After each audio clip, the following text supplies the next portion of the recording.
need to do to stay culturally relevant for this adjacencies right now?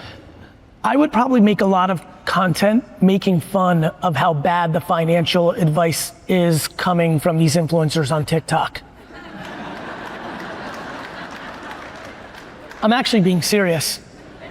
Meaning, we're not gonna be 22-year-olds in our room who are gonna be as native, but there's so many things you can do. You could look at what Duolingo did, right? I'm a very big believer in mascots. I think every bank should consider having a mascot made out of AI, and you should have your Jake from State Farm or your Duolingo owl. That character can play in social and compete very aggressively with what you're seeing with influencers. I also think you can replicate it. Organizations, first of all, this concept that the influencer game is just a young person's game is really crazy and just not true. There's unlimited opportunity for every demo. In fact, actually, and you follow me so you know I like to try to see around corners, I actually think one of the biggest influencer sectors of the next decade is the 60 to 90-year-old crowd spitting wisdom. I think there's a huge opportunity there. So my answer is get in the game, whether it's through a mascot, whether it's through employees of the organization. We must communicate in these channels, because if we don't, we become obsolete. Cheers. Nobody over there? Yeah.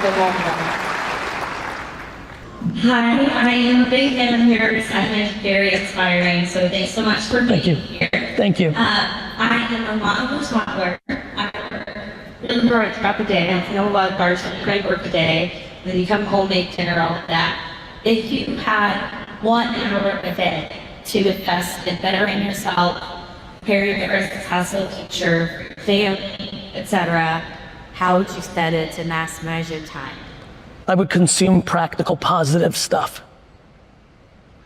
I really believe that. If I had an hour a day, I'd probably maximize physical and mental value. I'd probably exercise for an hour and listen to podcasts and content that was both positive but practical. The issue with positive content at times is it's completely delusional. Right? It's just like yay, let's all be nice to each other. Oh, no shit, dick, but what? So I would say if you can find outlets, individuals, platforms, we are all feeling right now in our heart and our soul and how we're waking up, completely dictated on what we're consuming. And so I would consume positive, practical content. Great. You're welcome. Hello, I'm so excited to be here. It's me in person. I'm also a long-time follower. Thank you. So you talked about parenting and good and bad parenting, which really resonates with me with my own children, who are right now 21 and 27, and cut down the ice. Let's clap it up for keeping them alive. A solid accomplishment. Somebody in the world might ask for. The thing that I work at is a financial literacy-based institution. So we aid kids ages 0 to 21 to help them to become functional adults. So that I am combating that parenting style of others on a daily basis. How can we be that influence? Because there's not enough parents that are teaching financial literacy